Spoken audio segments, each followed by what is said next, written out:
Kabalo mo no, motuod jud ka na ginaingon sa tanan nga we all started somewhere. Like kitang tanan nagsugod from the bottom. Pero ang tinuod ana, dili tanan kay makasibog, dili tanan makasaka, dili tanan makaabot somewhere. A lot of people mas stuck sa bottom, wa ka irog. And tugod na siya for multiple reasons. Pwede una, they are too scared to take the first step. Or probably naa sila yung mga ginaagian or na mga self-limiting beliefs that are holding them down. Napoy uban jud nga tungod sa ilahang external factors. Ilahang pamilya, ilahang situation, money ba, finances ba ni siya karon, or pwede pod nga naa sila ilaing mga responsibilities na kailangan nila nga mas i-focus or kailangan nila nga mas ibutang ilang attention dito. Sad, pero it is what it is.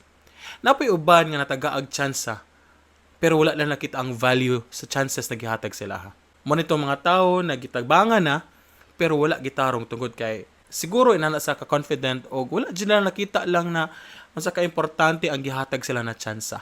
Pwede pod nga lahi ilang plano, lahi ilang padulungan, lahi ilang goal sa kinabuhi. Mo na bitaw bisag unsaon na to og tabang sa bang tao, bisag unsaon na to sila push ito somewhere, bisag unsaon to hungit iluwa lang gihapon.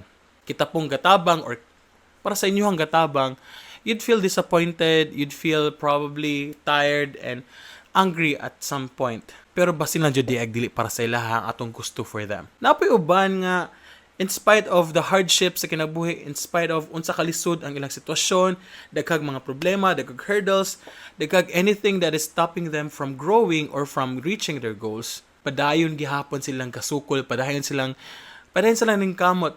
Nangita sila paraan, nangita og mga tao makatabang sa ilaha, and they made sure that every chance they get, ilaha yung ginahatag ilang best.